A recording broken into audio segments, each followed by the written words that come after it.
I mean, I do pretty well on it, but it's just certain things I guess I'm not explaining as well as I think I should be doing. So I guess that's pretty much it, really. So you say pick and roll defense, explaining to me or explaining to your teammate? Teammates. So so before we get And just started, like I guess my positioning on how I'm playing the pick and roll as well too. okay, so playing in the pick and roll requires it's a two-man game. You in the center, being on the same page. Hold on, where did you go? Okay, there you go. Being on the same page. So the head of the defense starts with you. The anchor of the defense should be the center. He sees everything, supposed to see everything in front. You really can't see. You can't see anything behind you. So he has to let you know what he sees in front. But it's your job to communicate what you're trying to do because you're trying to stop ball. So in this game, in any game that I coach in, I want to have the ball sent to the sideline, baseline. Do not allow middle. So that requires the ball defender to ice the screen. You know what icing the screen is? Um, I could be wrong. I'm trying to see. Just in case, run me through it again. Icing is just you playing in between the the big and in the ball. So you're not even trying to let him come back to the middle. Yeah. So like in real life, you do that by, like I said, standing in between. In 2K, in order to avoid getting clipped, you have to play high up on the shoulder of the big to force him down. Because if you get clipped, you get hit by the screen, you're gonna get caught in the screen.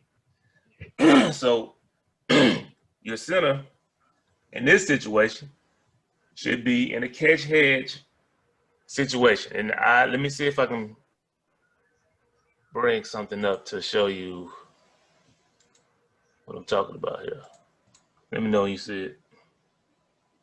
I see it now. All right.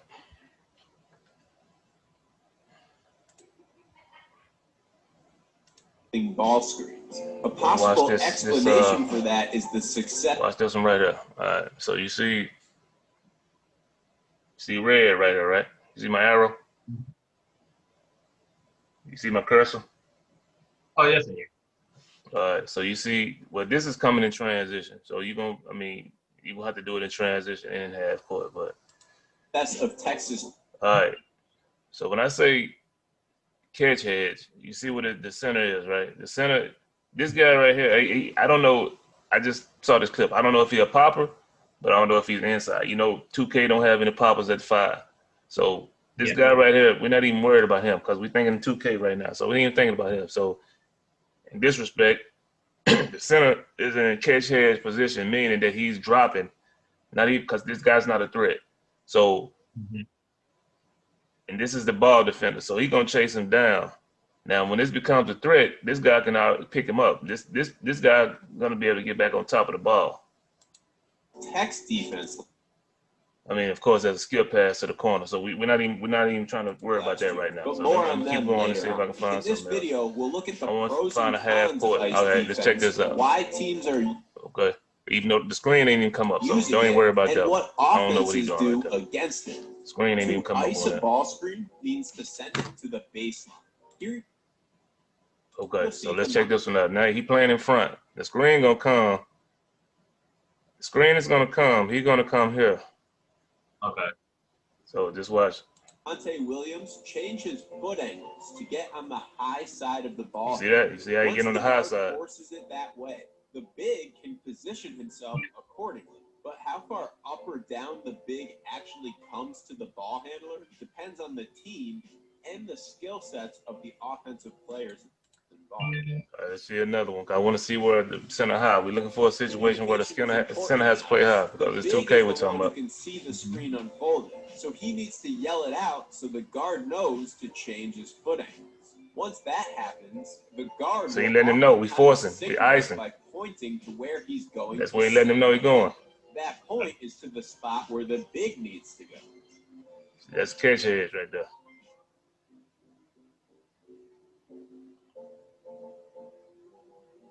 So that's your communication. I'm forcing side. Or you can say, teach the team. That's what it is. I'm icing the screen. I mean, I'm forcing sideline, baseline. So that's let you know. And then at that point, you just need to get on the same page with the center, figure out where he needs to be at in this situation. To provide support on the ball while not letting Azubuike behind him on the roll.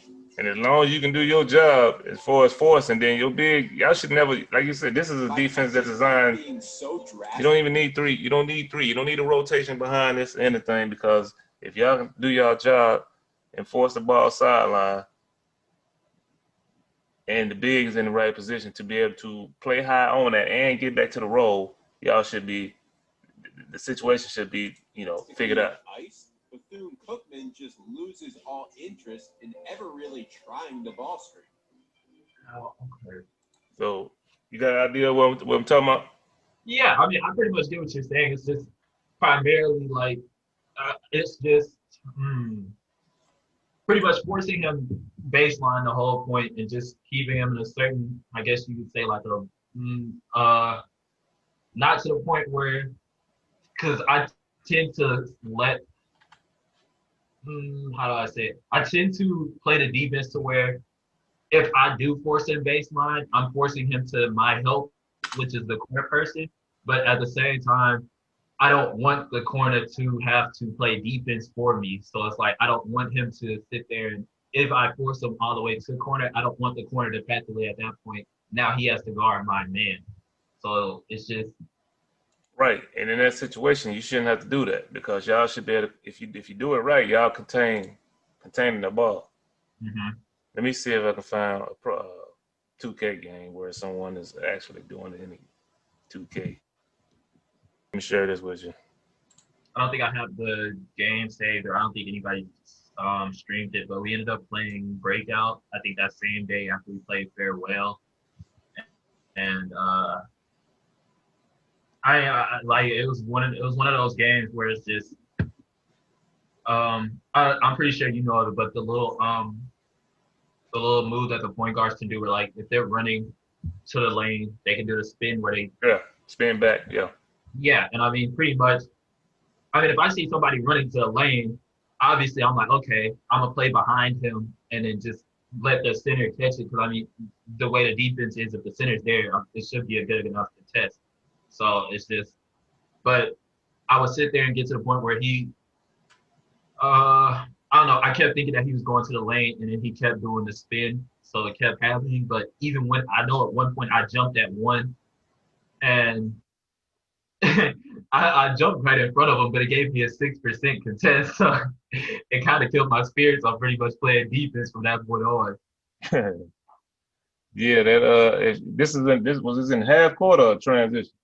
Half court. So if y'all playing in the zone, I mean, it's kind of, like I say, man, the problem with a lot of these 2K teams, man, is that y'all play the game, but it's the system. Y'all don't have a system as far as doing exactly what y'all doing. Everybody has a responsibility, and y'all do it individually. You're not playing on the stream.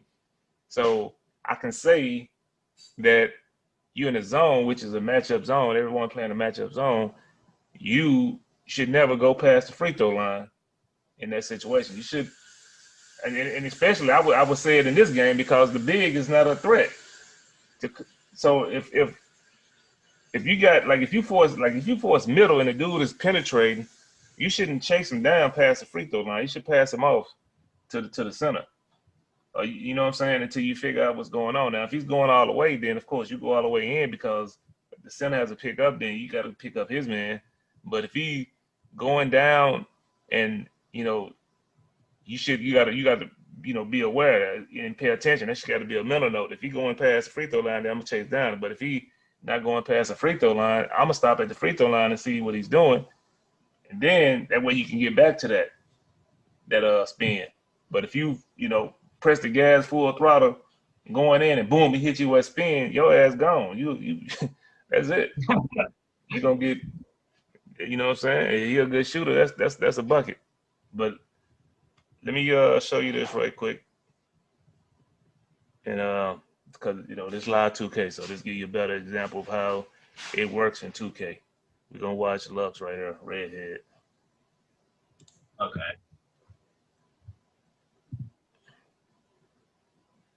He's there. You got him on the side. You're gonna see him slide back, force that, and then you see how he has him. The big was in catch hedge position, where he was able to stop that right there and still get back.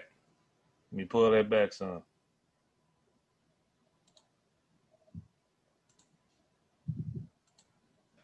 You got him over on the side, and this is hard to do because he's gonna come back and he could easily get hit. This is what a lot of y'all do, a lot of locks do, because you're gonna try to turbo hit LT and then you're gonna get caught in the screen. He don't hit the LT. That's why he's able to slide back around him instead of getting actually hit. And this is what good locks have to learn how to do in this game if y'all want to be considered good locks. And you'll see he could easily, right here, there's a screen. He could easily run right into that and get knocked right out of the play. But he knows to come off that LT, slide right around. Let me go back because I kind of missed it. So you can see that. You just slide right back around that. The screen is there. Bloop, slide right around it. Stay right on the ball. Play blown up. Because he did, you know what I'm saying? So that's what you do right there. That's how you got to play that. Watch the back door.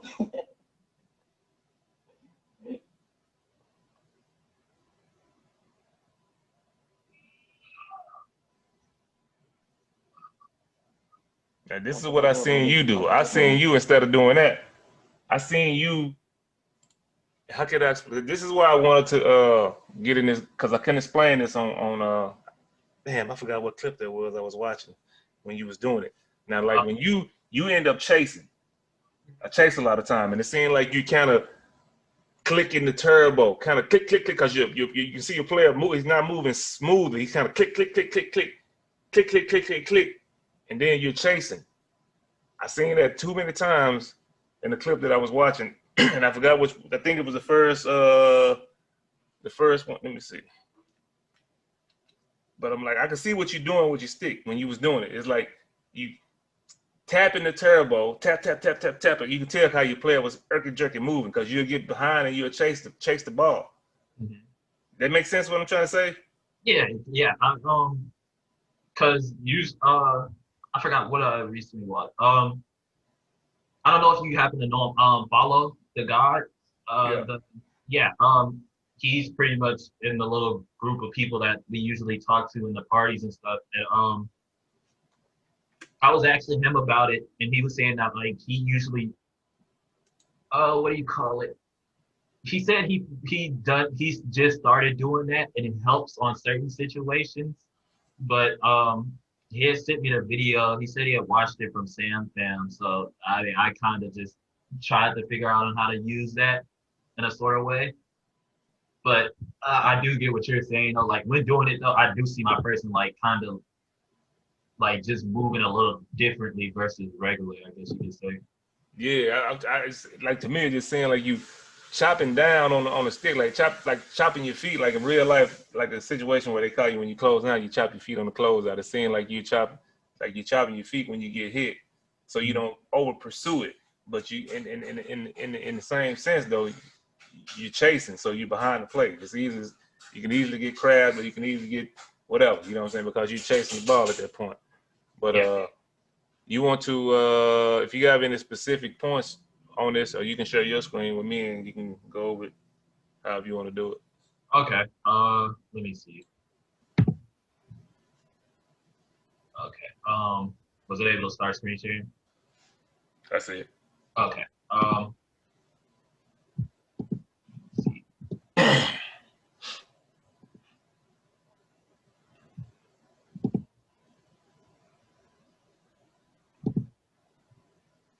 I know pretty much the first half from what everybody says, like I done pretty well in the first half, so I'm really not focused on that. It's just more or less, I'm just gonna try to pick one. So like I guess mm, I'm trying to find a good point to at least figure out. Okay. So I guess like right here. So I pretty much stopped him.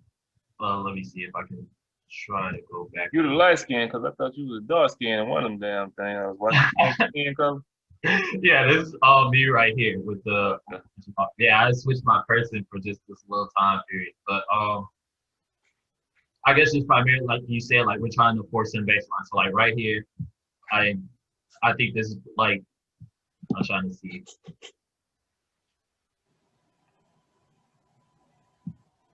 Like right there, I mean I think that was perfectly fine, but then Yeah, when that's yeah. But it see, comes back, it was fine to the point you let him get back to the middle though. So yeah, you let him get back to the middle. So that's when everything broke. If you kept him on the side, you know, you got to play it for the full clock. You can't play it for 10, 15 seconds. You got to play it till either they miss a shot, turn it over, a steal or something. You let him get back to the middle, and that was the end of. But you know, like I say, that ain't you because go back to that one. Let me see. Let me see I what the got center you. had It's in that just situation. right here. Let me see what the center had because that can't. It might not be out on you right there. So um,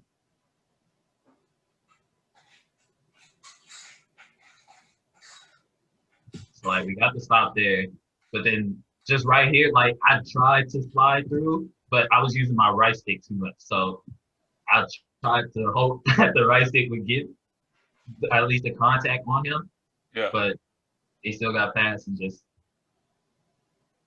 yeah, but that kind of right there. That kind of it's not all on you. It's on you some, but the center is still he's up high for no reason. Still, he should see that he got middle. He should be able to slide over there because again, the big is not a threat. The point of emphasis is to stop that ball. So if you see you getting beat or even going back middle, if the what I'm trying to say here, if the scheme is to force sideline, and anytime that's not happening, that's got to be the center cue to be like, okay, well, shit, he's going back middle, so I got to get back over here and get to the nail, which is at the free throw line, in the middle of the free throw line. I got to get back to the nail and stop this middle. If he gets back to the nail, he can stop middle, and when the slip comes, he'll be able to stop. Well, at that point, it's not even a slip; it's just a roll because the big was still at the top waiting. So yeah, the center could have helped you out better in that situation. okay. And you can show that, you can say that clip and show that to him. Yeah, that's pretty much all in the second half. So it's just uh But like I say, you gotta understand, these dudes tell you like it wasn't bad, you know what I'm saying? But you gotta have some help too. It ain't just all on you. It's so these dudes telling you you fucking up or not doing this and that. You got to go back to the film, and then, like I say, the problem with most of these teams that, especially ones that just put together, y'all know the game 2K, but y'all don't really have a scheme as far as how to defend. Everybody defending cookie cutter because you know this shit is what it is. It's cookie cutter. It's plug and play. Anybody can jump team to team and be like, okay, you know how to play zone, cool, let's play zone. You know how to play lock, okay, cool. But y'all not really getting on the same page as far as knowing exactly what to do in certain situations. Like I always say, most of these teams have a plan A on both sides of the ball. Plan A, plan B. I mean, plan A on offense, plan A on defense. Don't have a plan B, don't have a plan C. So defensively, plan B and C should be, if we forcing sideline, if that's the concept we're trying to do, and if that breaks, plan B is to do this, which is something y'all have to come up with. Whatever plan B is going to be. Like I said, it can be, once the signal gets in my head, once I'm beat, coming back middle, center, you gotta get to the nail. You gotta get to the nail. You gotta stop middle, but still be in a position to stop the roll until I get back on top. You know what I'm saying? So it's just that, man. It's just I say it all the time. These dudes, pros, y'all comp, all that kind of shit, but y'all still got a lot of learning to do about the game of basketball. As far as, I mean, because the real life shit, especially on defense, can apply to this game. But y'all got to learn what it is, though. You know what I'm saying? There's got to be a plan A, plan B, plan C. Always, if you want to be a good team and to be able to beat good teams. So, but yeah, I mean, just getting on the same page, man. You and the like if y'all gonna play this ice, and ice really doesn't really require a third person to defend if y'all do it right. But if it do, then it becomes a plan B, plan C. Who's gonna pick up the slip? And you know that also depends the part of the game y'all in. Are y'all up 10, down 10? You know, if you can force to play high and give up and take away the three, then do it. Shit, let them slip. As long as y'all can come down and count on the offensive end and score. If you got a good scoring team, you can play like that. So all that shit come into play. All that comes into play. Yeah.